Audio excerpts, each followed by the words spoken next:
Well, the last couple of years we've seen, a lot of defenses, drop 8 against y'all. Where have you seen defenses kind of defend y'all differently just through these first 2 games?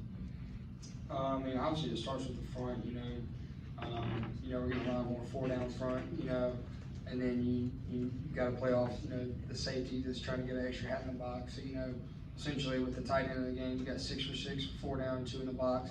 But then a lot of teams trying to add on an extra hat in the box post snap. So that's kind of been the biggest change up from last year. Steve? You had a chance to review the film a little bit, obviously, since the game was over. I mean, what did you see? Maybe there was obviously some opportunities where you left some points on the field as a squad, but what did you see maybe critically about the offense and also some good things you did?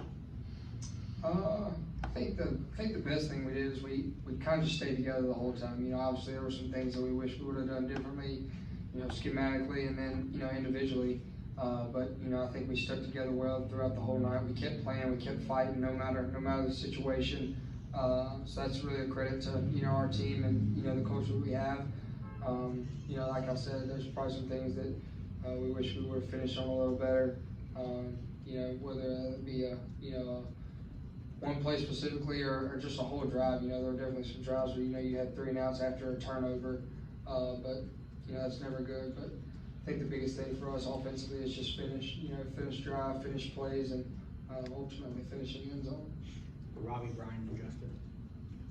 Did y'all feel like there were some plays that y'all could have made downfield in the passing game? No, definitely. I mean, I think there's definitely times you can go back on the film and look and see that there are plays to be made down the field and there are shots to be taken. Obviously, we have to get some things corrected, and that starts this week in practice. So, I look forward to the challenge of getting better and really working with the receivers and the offensive line and definitely trying to hit some balls downfield. LSU is always a defense that brings a lot of pressure. Last year, I recall them bringing a lot through the middle to try to force things a little earlier. As a quarterback, what can you do to attack that, and what can this offense do to try to, when they come up the middle, when they want to blitz that fast, what can you do to prevent that?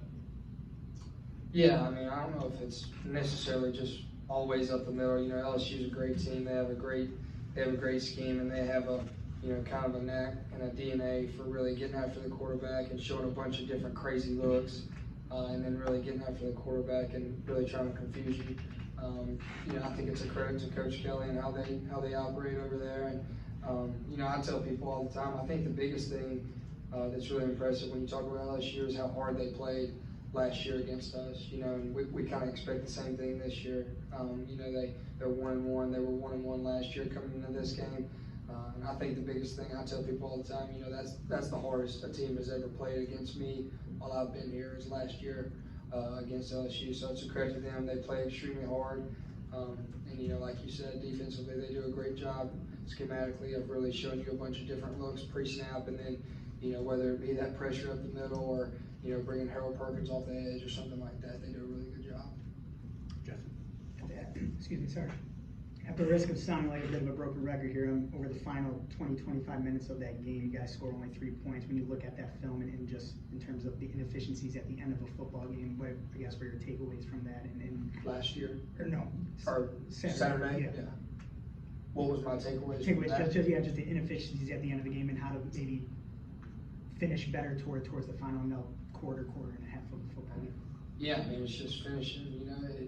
We can't be concerned about what's happening or how we've let some drives get away or things like that. We've got to be worried about the next drive, and we just got to play one play at a time. I think the biggest thing is that when everybody can start to feel the wheels falling off, and that we're not executing, we're not hitting shots downfield, and we're going 3 now. I think the biggest thing when that happens is like, all right, like everybody calm down. Like we don't need everybody talking about how bad we are, or that we're not executing, because everybody knows that. So what's the point in saying that? Like there's no point at all in saying that if you already know that. Like that's just being negative, and that's just being a loser, honestly, if you're saying that. But I think when that happens and you can definitely start to feel that we're not executing at a high level, I think it's just like, all right, everybody take a step back, take a deep breath. We're going to be okay. Calm down and just do your job on this one specific play. Steve and Stefan. Last year, you guys took a lead into the fourth quarter at Tiger Stadium and just couldn't finish. I mean, looking back at that, I mean, you take some confidence from that, but also maybe some motivation to get the job done this year. Yeah, I don't think it's confidence at all. I mean, obviously, we kind of got out on them early, and I think we were winning, maybe 13-0 or something like that. But I don't know if it's confidence a lot from that game. I think it's more motivation. Like I said, I mean, we got out on them early, but they definitely, they definitely kind of imposed their will on us in the fourth quarter. Just calling it like it is. I mean, like I said, we're Mississippi State. We call ourselves tough, gritty, football program, but I tell people all the time that's probably like one of the only games since I've been here where they played harder than we did. And, we talked about that after the game. They definitely played harder than we did. So that's something that I'm sure we'll talk about this week, and we need to be ready to go come Saturday because like I said, I know they're going to be ready to play. Stefan Johnson.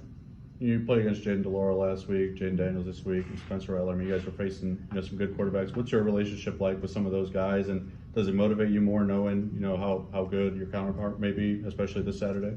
Yeah, no, I mean, I think it's fun to go up against a quarterback, of any category. Obviously, I've gotten to meet some of those guys at Manning camp and things like that. Jaden Daniels is great.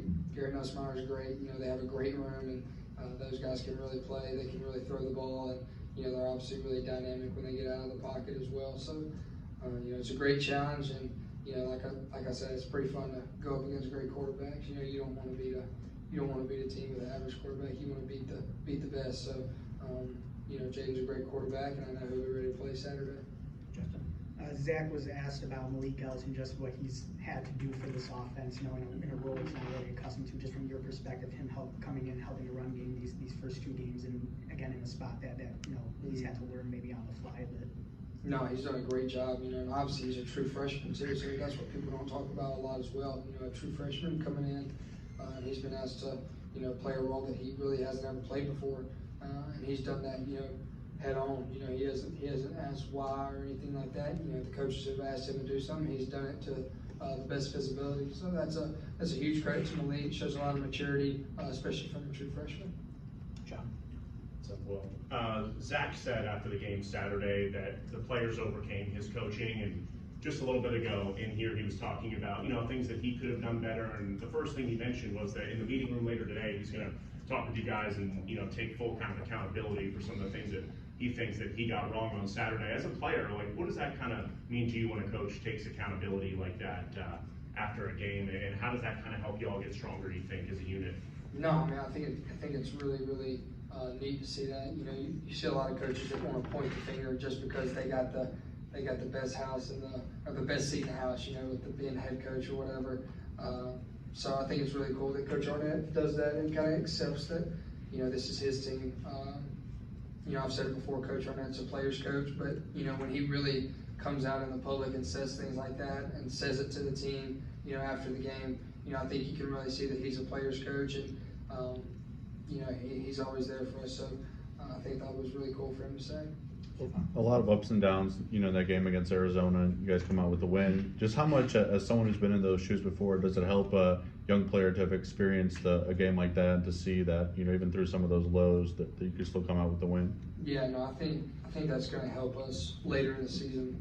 Obviously don't know what game that will help us in, but there will be a point again this season, guys, where things aren't going great, maybe on one side of the ball, or maybe we're down late in the fourth quarter, or maybe we're in overtime, but that experience Saturday night will help us in a game coming forward at the end of this year, or it may be this week, but at some point this year, the game that we have Saturday will help us be a better team, and we're better for it. Got time for one or two more? Nothing. All right, thanks, Will. Thanks, Will. all. Yes, sir.